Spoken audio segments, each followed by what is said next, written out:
Raden Magdum Ibrahim atau Sunan Bonang merupakan salah satu ulama anggota Wali Songo sebagai penebar syiar Islam di Jawa pada abad ke-14 Masehi. Sunan Bonang juga dikenal sebagai seniman yang berdakwah dengan menggunakan sejumlah perangkat seni, termasuk gamelan, juga karya sastra. Konon, Raden Magdum Ibrahim adalah penemu salah satu jenis gamelan dengan tonjolan di bagian tengahnya atau yang kerap disebut bonang. Dari situlah julukan Sunan Bonang disematkan kepada Raden Magdum Ibrahim. Agus Sunyoto dalam Atlas Wali Songo, 2016 menuliskan bahwa Raden Magdum Ibrahim atau Sunan Bonang merupakan putra keempat Raden Rahmat atau Sunan Ampel dari perkawinan dengan Nyai Ageng Manila, putri Bupati Tuban, Arya Teja. Sejarah hidup Sunan Bonang. Raden Magdum Ibrahim lahir pada 1465 M di Surabaya dan tumbuh dalam asuhan keluarga ningrat yang agamis. Sunan Ampel adalah pendiri sekaligus pengasuh pesantren Ampel Denta. Pendidikan Islam diperoleh Raden Magdum Ibrahim pertama kali dari ayahnya sendiri di pesantren Ampel Denta. Sejak kecil, Sunan Ampel sudah mempersiapkan putranya itu sebagai penerus untuk mensiarkan ajaran Islam di bumi Nusantara. Beranjak remaja, Raden Magdum Ibrahim pergi ke negeri Pasai, Aceh, untuk berguru kepada Syekh Maulana Ishak, ayahanda Sunan Giri. Sejak kecil, sudah tampak kecerdasan dan keuletan Raden Magdum Ibrahim dalam menuntut ilmu. Selain dibimbing oleh Sunan Ampel dan Syekh Maulana Ishak, Raden Magdum Ibrahim juga berguru kepada banyak ulama lainnya. Hingga akhirnya, Raden Magdum Ibrahim diakui keilmuannya yang mumpuni dalam penguasaan fikih, usuluddin, tasawuf, seni, sastra, arsitektur, dan bela diri silat. Kelak, keterampilan silat Sunan Bonang berguna ketika ia mengalahkan seorang perampok bernama Raden Said.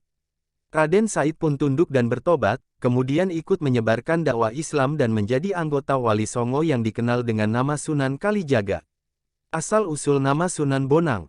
Dakwah Sunan Bonang dimulai dari Kediri, Jawa Timur. Ia mendirikan langgar atau musala di tepi Sungai Brantas, tepatnya di Desa Singkal. Diceritakan, Sunan Bonang sempat mengislamkan Adipati Kediri, Arya Wiranatapada, dan putrinya. Usai dari Kediri, Sunan Bonang bertolak ke Demak, Jawa Tengah. Oleh Raden Patah, pendiri sekaligus pemimpin pertama Kesultanan Demak, Sunan Bonang diminta untuk menjadi imam Masjid Demak. Ada satu lagi versi berbeda terkait penamaan Sunan Bonang yang disematkan kepada Raden Magdum Ibrahim selain dari kisah bahwa ia adalah penemu gamelan jenis bonang. Selama menjadi imam Masjid Demak, Raden Magdum Ibrahim tinggal di Desa Bonang. Versi kedua menyebut julukan Sunan Bonang disematkan berdasarkan lokasi tempat tinggalnya tersebut. Berdakwah lewat seni dan sastra. Sebagaimana Wali Songo lainnya, Raden Magdum Ibrahim menyebarkan Islam melalui media seni dan budaya. Ia menggunakan alat musik gamelan untuk menarik simpati rakyat. Konon, Raden Magdum Ibrahim sering memainkan gamelan berjenis bonang, yaitu perangkat musik ketuk berbentuk bundar dengan lingkaran menonjol di tengahnya. Jika tonjolan tersebut diketuk atau dipukul dengan kayu, maka akan muncul bunyi merdu.